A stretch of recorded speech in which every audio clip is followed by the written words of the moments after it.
Assalamualaikum warahmatullahi wabarakatuh. Halo semuanya, kembali lagi di channel Malam Misteri. Untuk cerita kali ini, ada sebuah kisah yang sangat menarik sekali. Sebuah cerita dengan judul Tragedi Jailangkung.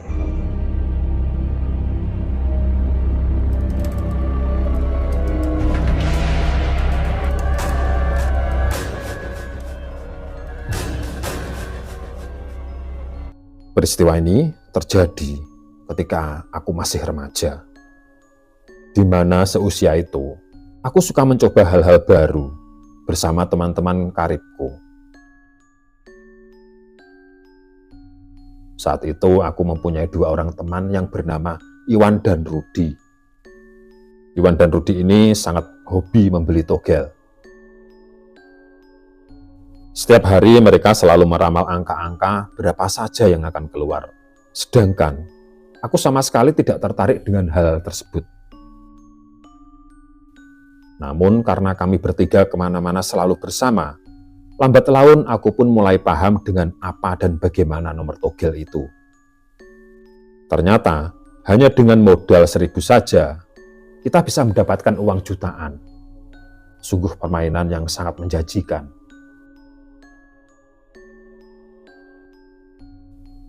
Namun walaupun begitu, aku tetap sama sekali tidak tertarik. Karena aku lihat kedua temanku itu tidak pernah sekalipun berhasil menebak dengan tepat. Yang ada, uang mereka habis untuk bermain togel. Biasanya kami bertiga ngobrol di rumahku. Hal ini dikarenakan kamarku tepat berada di pinggir jalan. Jadi mereka bisa setiap saat main ke tempatku tanpa harus melewati ruang tamu. Ada seseorang yang sering mampir dan tidak segan-segan memberi kami rokok. Bagi kami, rokok merupakan barang yang lumayan berharga. Karena kami bertiga masih mengandalkan uang saku dari orang tua kami. Orang yang sering memberi rokok itu bernama Pak Purwanto, atau lebih dikenal dengan panggilan Pak Pur. Sejauh ini kami tidak tahu apa sebenarnya pekerjaan Pak Pur. Namun, aku lihat kehidupannya lumayan mewah dan royal. Dia tidak segan-segan membelikan kami makanan dan juga rokok. Ternyata Pak Pur mendapatkan uang karena dia seringkali dengan tepat menebak angka togel. Kami pun penasaran, bagaimana bisa dia tidak pernah meleset. Akhirnya, karena kami sering mengobrol dan meramal bersama, kami pun mencoba bertanya apa dan bagaimana siasat dia dalam meramal togel. Sejenak Pak Pur menghela napas panjang sambil sesekali matanya melirik ke kiri dan ke kanan. Kemudian, dengan setengah berbisik, Pak Pur mengatakan kalau dia meminta bantuan Jailangkung. Dan aku lihat Iwan dan Rudi sepertinya sangat tertarik. Berbeda denganku, yang memang pada awalnya sama sekali tidak tertarik dengan nomor togel. Sebelum pulang, Pak Pur berkata, "Jika kalian ingin mengikuti jejakku, aku persilahkan saja kalian datang ke tempatku. Aku akan ajari bagaimana cara melakukan ritual Jailangkung." Dengan semangat, Iwan dan Rudi berkata kepada Pak Pur, kalau besok malam mereka akan datang dan minta diajari bagaimana melakukan ritual Jailangkung.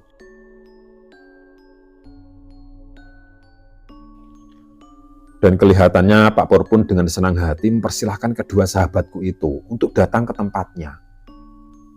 Keesokan malamnya Iwan dan Rudi datang ke tempat Pak Pur.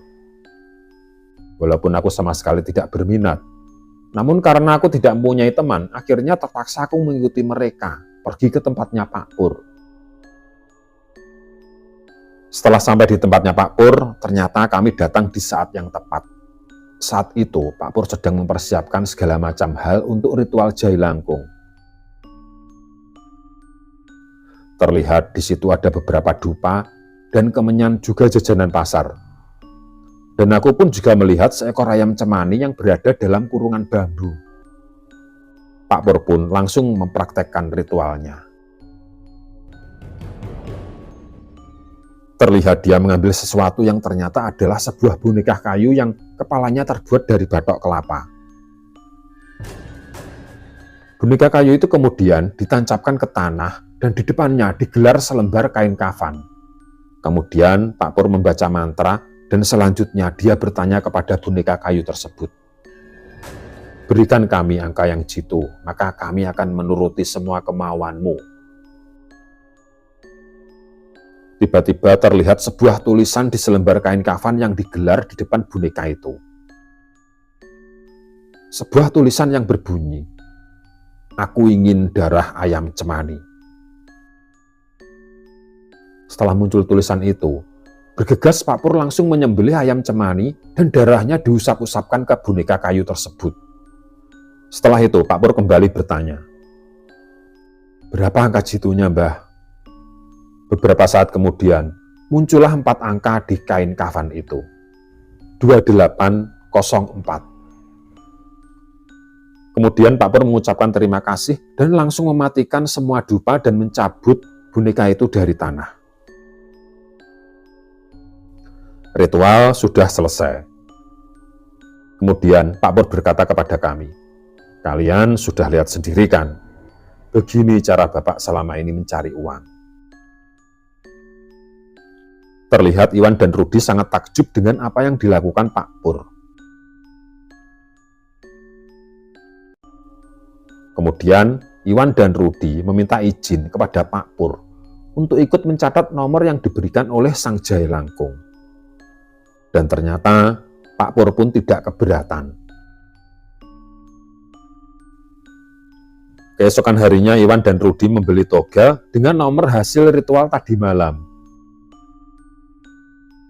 Karena mereka masih belum 100% percaya dengan hasil ritual tadi malam, mereka pun membelinya tidak terlalu banyak.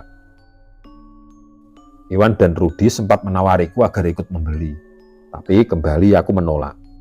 Karena aku memang sama sekali tidak berminat dengan hal-hal semacam itu. Dan ternyata sungguh ajaib.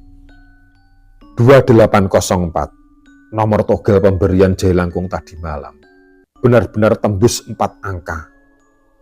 Walaupun Iwan dan Rudi membelinya tidak terlalu banyak, namun karena tembus 4 angka, maka uang yang didapat pun juga lumayan sangat banyak. Sejak saat itu, Iwan dan Rudi mulai melakukan ritual Jai Langkung sendiri. Beberapa minggu kemudian, ketika aku sedang bersantai di kamarku, aku dengar suara sepeda motor berhenti dan dilanjutkan dengan suara seseorang mengetuk pintu kamarku. Aku pun membuka pintu dan aku lihat Iwan dan Rudi datang. Masing-masing dari mereka mengendarai sepeda motor baru. Iwan ternyata baru saja membeli sepeda motor Honda Tiger yang saat itu merupakan motor idaman semua lelaki. Dan Rudi menaiki sepeda motor Suzuki RGR yang aku lihat juga sepertinya masih sangat baru sekali. Dengan bangganya, mereka memamerkan hasil ritual Jai Langkung. Aku pun sangat kagum dan mulai tertarik. Betapa mudahnya mereka mencari uang. Makanya Har, kalau sejak dulu kamu mau ikut, pasti kamu juga mendapatkan sepeda motor baru seperti ini. Kata mereka mulai membujukku agar ikut ritual Jai Langkung.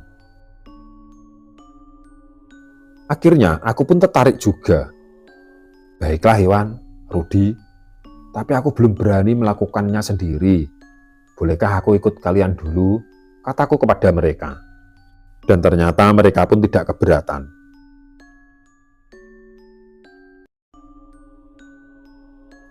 Keesokan malamnya, kami bertiga bersiap melakukan ritual Jai Langkung. Namun pada malam ini ada sedikit masalah. Rudi yang ditugasi mencari ayam cemani ternyata belum juga bisa mendapatkan hewan tersebut. Akhirnya dia mengambil ayamnya sendiri. Namun, walaupun ayamnya berbulu hitam, tapi ada warna putih di kepalanya. Dan sepertinya Iwan tidak setuju jika ayam itu dijadikan ritual. Namun Rudi terus membujuk karena mencari ayam cemani benar-benar sangat sulit. Rudi pun membujuk Iwan bagaimana kalau ayamnya bagian kepala yang warnanya putih itu disemir dengan warna hitam. Pada awalnya Iwan tidak setuju, tapi Rudi terus membujuk. Tidak ada salahnya mencoba, kata Rudi. Akhirnya Iwan pun mengalah. Dia menyetujui saran Rudi. Ayam hitam berkepala putih itu pun akhirnya disemir warna hitam di bagian kepalanya. Dan sekarang, ayam yang sebenarnya bukan ayam cemani itu, sekarang benar-benar sudah seperti ayam cemani. Semua bulunya hitam legam, karena sudah disemir.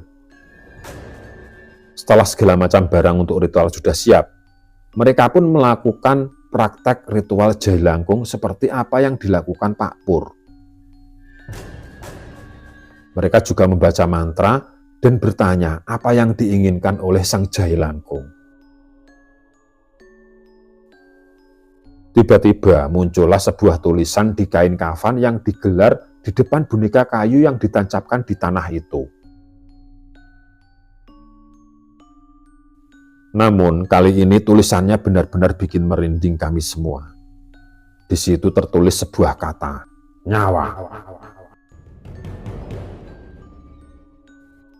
Kembali Iwan bertanya kepada sang boneka kayu.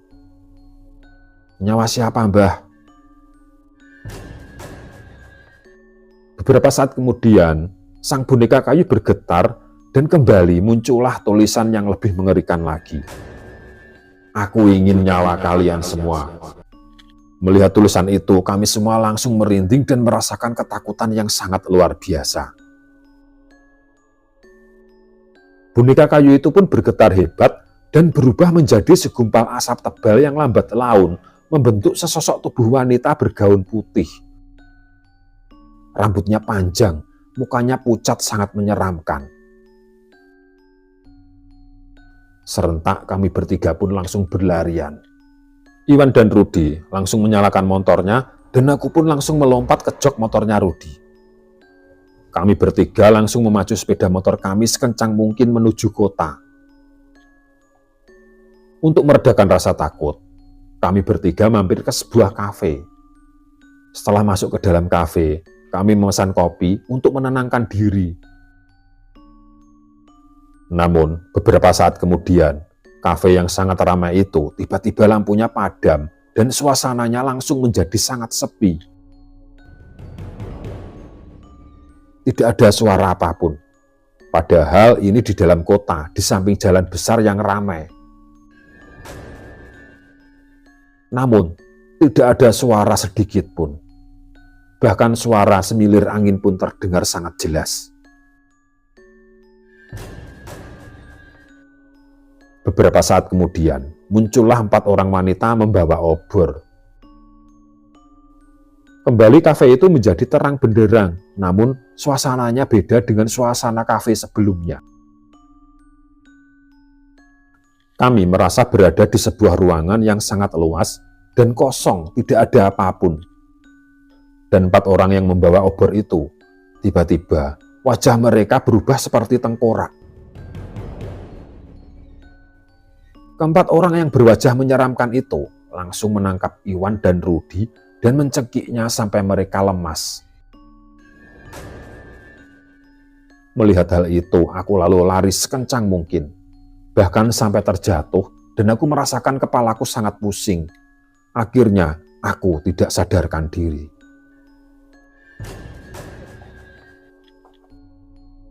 Begitu aku sadar, aku mendapati diriku berbaring di bawah sebuah pohon besar yang berada di belakang rumahku.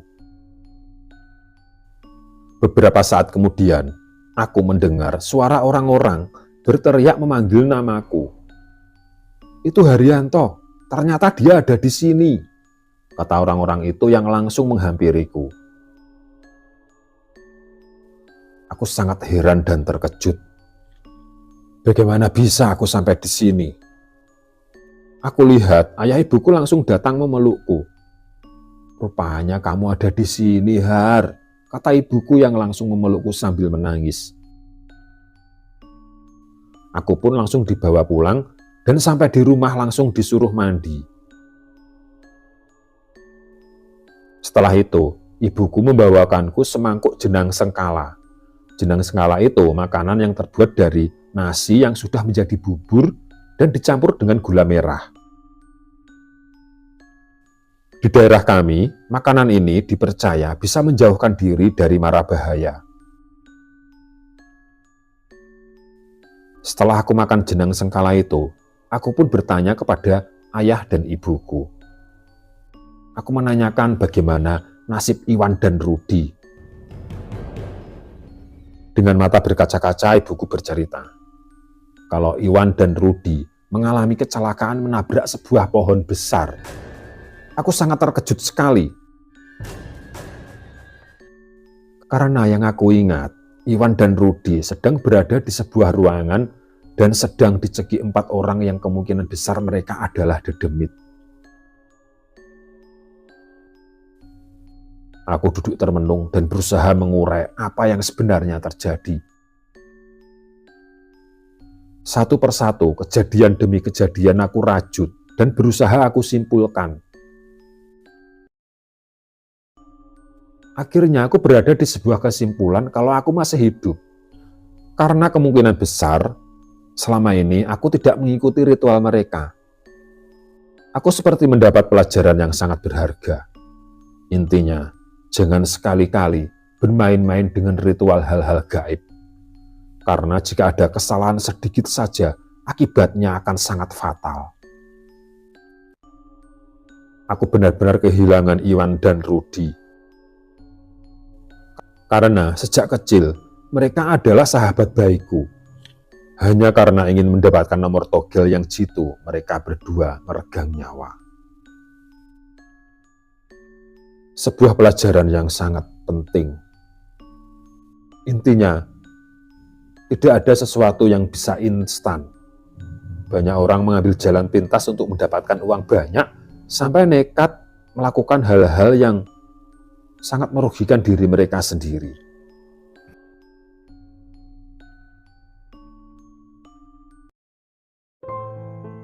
Sekian untuk kisah kali ini. Bagaimana menurut kalian tentang kisah ini? Tulis komentar kalian di kolom komentar, dan semoga apa yang sudah saya sampaikan dalam kisah ini dapat dijadikan pembelajaran untuk kita semua. Jangan lupa komen, like, dan subscribe. Sekian dan terima kasih, semoga bermanfaat. Wassalamualaikum warahmatullahi wabarakatuh.